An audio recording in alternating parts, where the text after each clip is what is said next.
खाने की ख्वाहिश हुई और वो हरी हरी घास खाने के गर्ज से घूमने लगी, मगर उसे हर तरफ से कचरा कूड़ा करकट नजर आने लगा।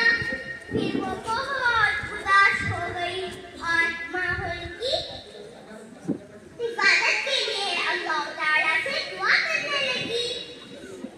फिर अचानक से बीवी को एक आवाज सुनाई दी कि सिर्फ दुआ मांगना काफी नहीं, बल्कि फितरत के हुस्न से सबको आरास्ता करवाओ और माहौल की हिफाजत करने का जज्बा उभारो। इस कहानी से हमें ये सबक मिलता है कि हम तमाम का फरीज़ा है कि हम हमारे अतराफ के माहौल की सफाई का ख्याल रखें और माहौल की खूबसूरती को बरकरार रखें। खुदा हाफिज़।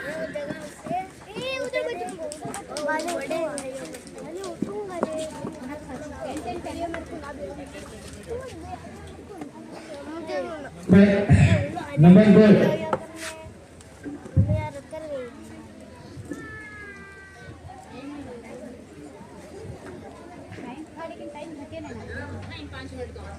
बहुत पुराने जमाने में एक बादशाह था। इसका कोई बेटा न था। जब वो बूढ़ा हो गया तो इसे फिक्र हुई कि मेरे मरने के बाद तख्त-ओ-ताज का वारिस कौन होगा। लिहाजा इसने एक दिन अपने मुल्क में ऐलान करवाया कि वो एक बच्चे को गोद देना चाहता है। जब बाद में इसके तख्त-ओ-ताज का वारिस होगा, बच्चे के इंतखाब के लिए यह तरीका बताया गया। तमाम मुल्क में से कुछ बच्चे मुंतखब किए जाएंगे। हर बच्चे को बीज दिया जाएगा। जिस बच्चे के बोए हुए पौधे पर सबसे खूबसूरत फूल खिलाएगा, वो बादशाह का वारिस बना दिया जाएगा। अहमद नामी एक लड़का था। इसने भी बादशाह से एक बीज ली और अपने घर आकर इसे एक गमले में बो दिया। इसे रोजाना पानी भी दिया करता था। इससे आज तक कोई पौधा ना निकला। फलक झपकतों में फूलों की नुमाइश का दिन आ पहुंचा। सारे मुल्क के बच्चे शाही महल में जमा हुए। हर में एक गमला लिए हुए था। इसमें बहुत सारे खूबसूरत फूल नजर आ रहे थे। बादशाह फूल देखने बच्चों के पास आया। वो हर एक खूबसूरत फूल को देखता रहा, मगर इससे कोई पसंद न आया। चलते चलते अचानक इसकी नजर अहमद पर पड़ी।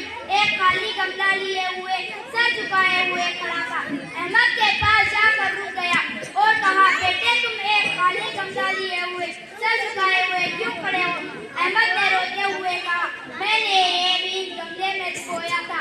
इसे रोजाना पानी भी दिया करता था, मगर इससे आज तक कोई पौधा ना निकला। मैं इन सबको जो बीज दिया था वो उगले हुए थे, खराब हो चुके थे। इससे पौधे का उगना मुमकिन ही नहीं था।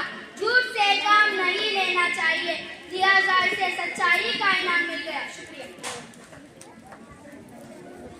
नंबर 3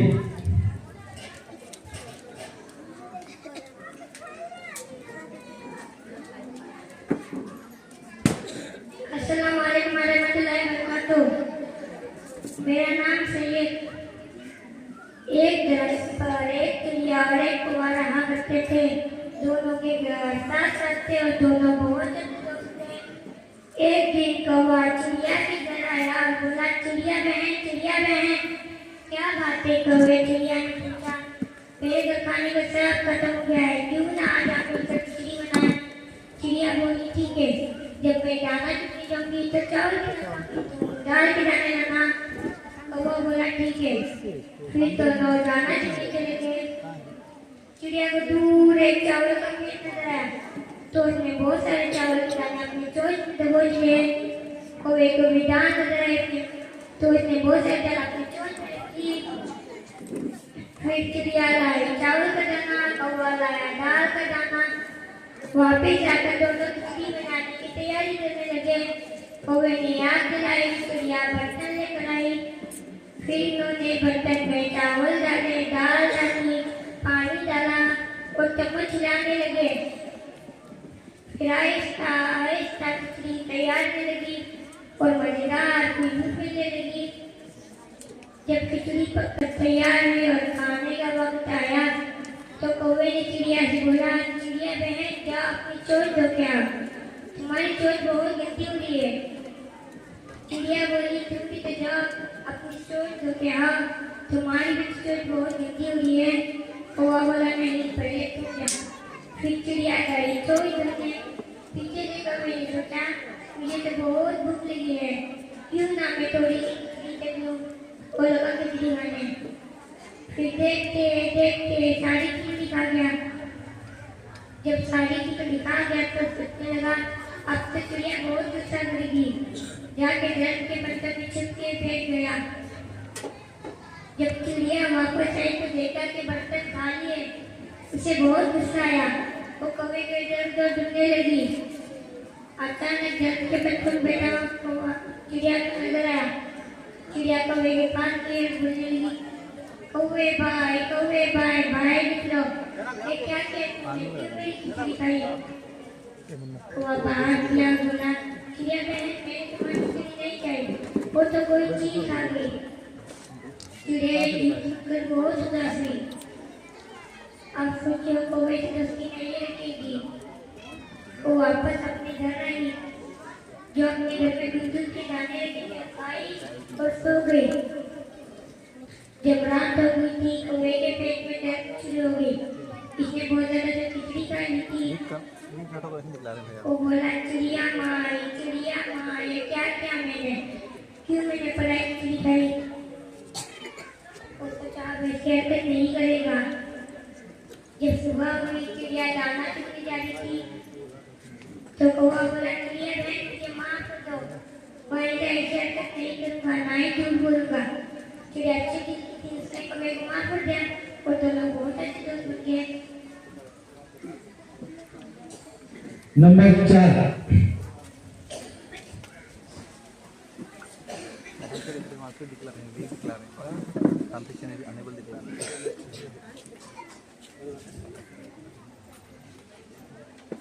सच्चाई और सबर का इनाम। अस्सलाम वालेकुम। आज मैं आप सभी के सामने एक कहानी पेश करना चाहती हूँ। गौर से समाअत फरमाइए।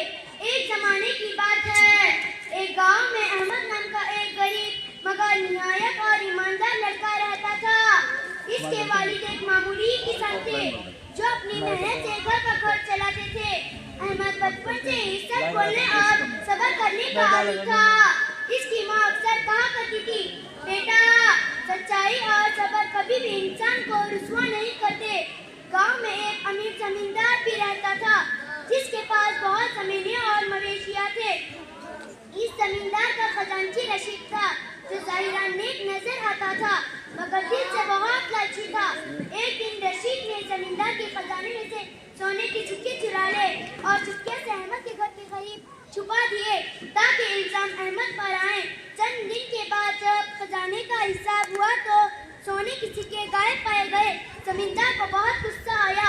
इसने पूरे गांव में तफ्तीश शुरू करवा दी। जब अहमद के घर के पास से वो सिक्के बरामद हुए तो सब लोग अहमद पर शक करने लगे। अहमद के वालिदैन बहुत परेशान हो गए मगर अहमद ने ना घबराते हुए कहा, अब्बाजान मैंने कुछ नहीं किया, अल्लाह जरूर जाहिर करेगा। जमींदार ने अहमद को सजा देने का हुक्म दिया। इस मुश्किल वक्त में भी अहमद ने सच का दामन नहीं छोड़ा और ना ही इसे बदवा दी। वो हर रात अल्लाह से दुआ करता और हालात का सामना करता रहा। कुछ दिन बाद एक चरवाहे ने देखा कि रशीद रात के अंधेरे में सोने के सिक्के गिन रहा है। इसने फौरन गांव के बुजुर्गों को खबर दी। तहकीक करने के बाद मालूम हुआ कि असली चोर रशीद ही था। जमींदार को अपनी बहुत बड़ी गलती का एहसास हुआ। इसने सबके सामने अहमद से माफी मांगी और रशीद को सख्त सजा दी। जमींदार ने अहमद की सच्चाई और सबर से मुतासर होकर इसकी तालीम का मुकम्मल खर्च उठाने का वादा किया। अहमद ने खूब मेहनत की, पढ़ लिख कर एक बड़ा और ईमानदार अफसर बना और हमेशा गरीबों की मदद करता रहा। इस कहानी से हमें ये नसीहत मिलती है कि सच्चाई आखिरकार कामयाब होती है। सबर करने वाले को अल्लाह जरूर इनाम देता है। हमेशा सच बोलना चाहिए। शुक्रिया। नंबर 5